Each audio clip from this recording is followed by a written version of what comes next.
ওনারা বলতেছেন যে এখানে একটা চরমপন্থা বা উগ্রপন্থার সুযোগ তৈরি হয়েছে নতুন যে পরিস্থিতির কারণে, হাসিনা চলে যাওয়ার কারণে। আমরা মনে করি যে এটা সুযোগটা নিতে দেওয়া হবে না। এটা আমাদের সরকারের পক্ষ থেকে অবস্থান আছে, এই সুযোগ কাউকে নিতে দেওয়া হবে না।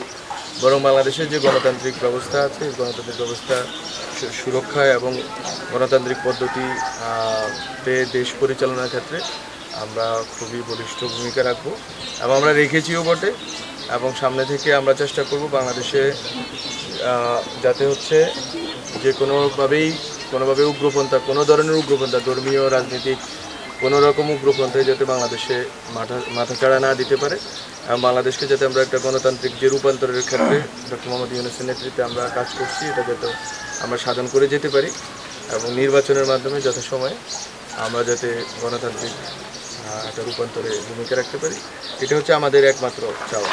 কোনোভাবেই উগ্রপন্থার অবস্থান বাংলাদেশে হবে না।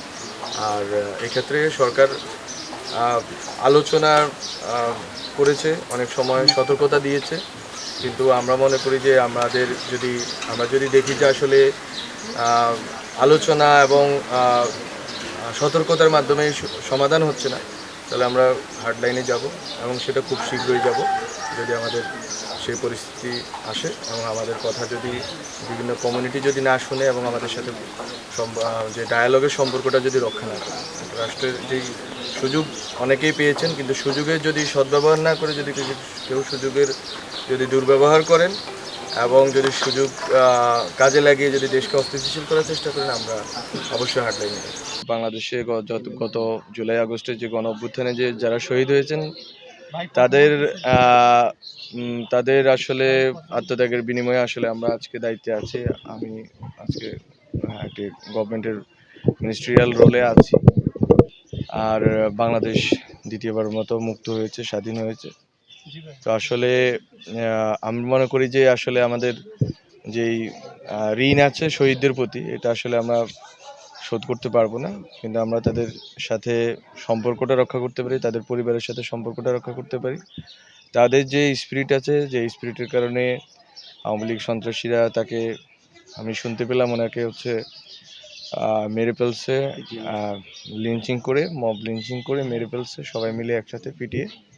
তো আমার কাছে মনে হয়েছে যে এটা এইভাবে যে সন্ত্রাসী কায়দায় খুনগুলো হয়েছে এবং নিপীড়নগুলো হয়েছে এবং আমাদের এখনও কয়েক হাজার আহত এখনও হাসপাতালে আছেন, বিভিন্ন জায়গায় তাদের সুস্থ হতে আরও সময় লাগবে, দীর্ঘ সময় লাগবে।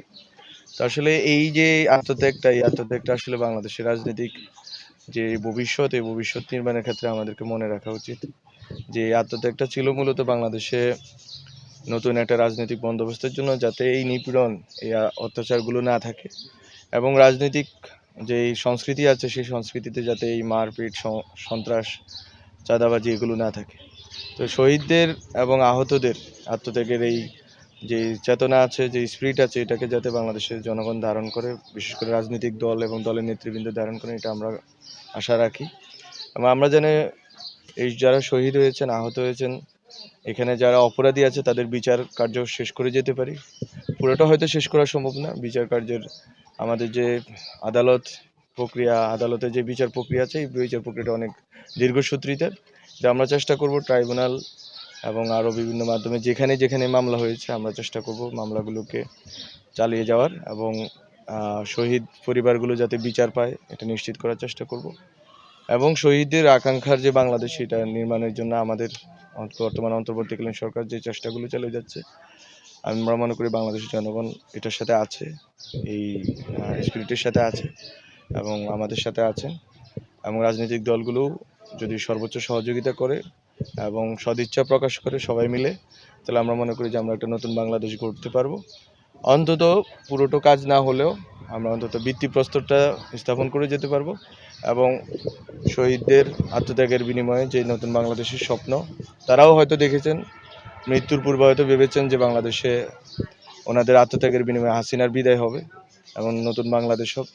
আমরা মনে করি সেই স্বপ্নটা বাস্তবায়ন করে যাওয়াটাই আমাদের একমাত্র লক্ষ্য হওয়া উচিত।